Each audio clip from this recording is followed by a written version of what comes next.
Praise lord, హల్లెలూయా. దేవుని నామానికి స్తోత్రాలు. మీ అందరికీ నా వందనాలు తెలియజేస్తున్నాను.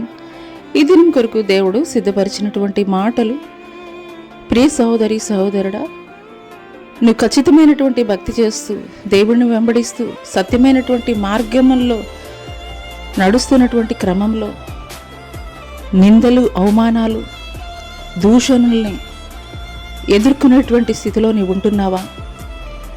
అటువంటి పరిస్థితుల్లో అటువంటి మాటలను బట్టి నువ్వు కృంగిపోయేటువంటి స్థితిలో ఉంటున్నావా?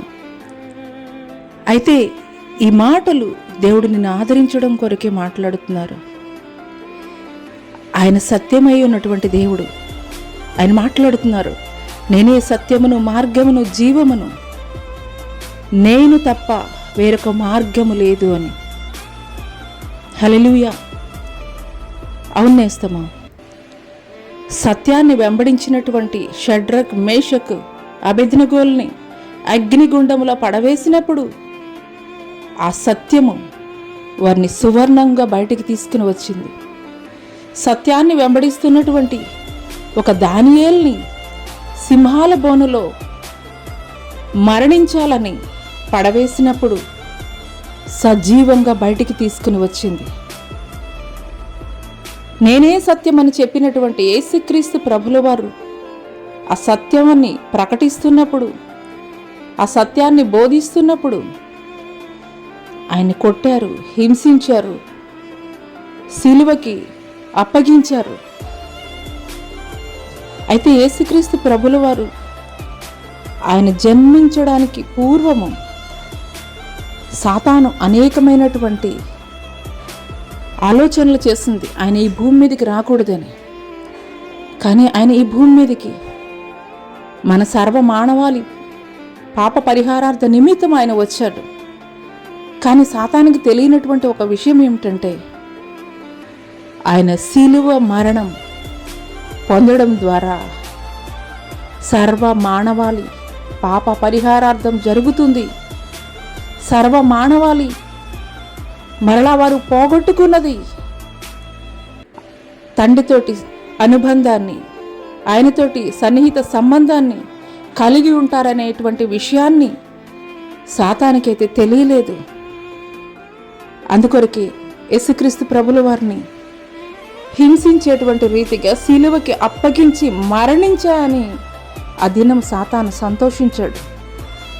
కానీ ఆ యొక్క మరణాన్ని జయించి సాతాను యొక్క కోరలు పెరికివేసి మృత్యుంజయుడిగా 3వ దినాన తిరిగి లేచి, నేనే మార్గము, సత్యము, జీవము అని చెప్పినటువంటి దేవుడు పరలోక రాజ్యములో ఉన్నటువంటి తండ్రి యొద్ద సింహాసనాసీనుడై ఉన్నాడు.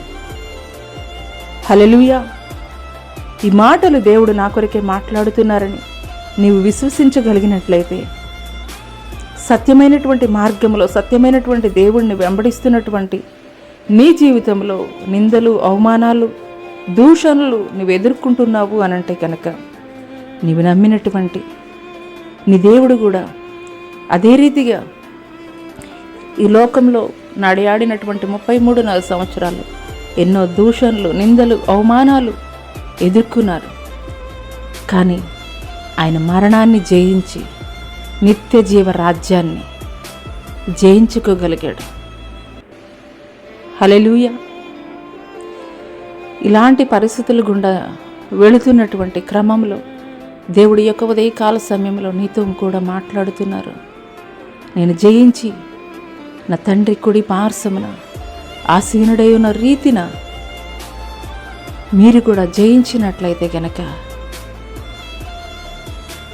నా సింహాసనం మీద ఆసీనులై ఉండుటకు నేను మీకు అధికారం ఇస్తానని దేవుడు మాట్లాడుతున్నారు. కాబట్టి నేను గూర్చి వ్యతిరేకంగా మాట్లాడేటువంటి వారి మాటల్ని గురించి నువ్వు విచారించవద్దు, ఆలోచన చేయవద్దు, కృంగిపోవద్దు. ఎందుకంటే ఆదిమ సంఘము శ్రమల మధ్యనే విస్తరించబడింది. శ్రమల పాలు, నిందల పాలు, అవమానాల పాలు నువ్వు పొందుకుంటున్నావు అనంటే కనుక,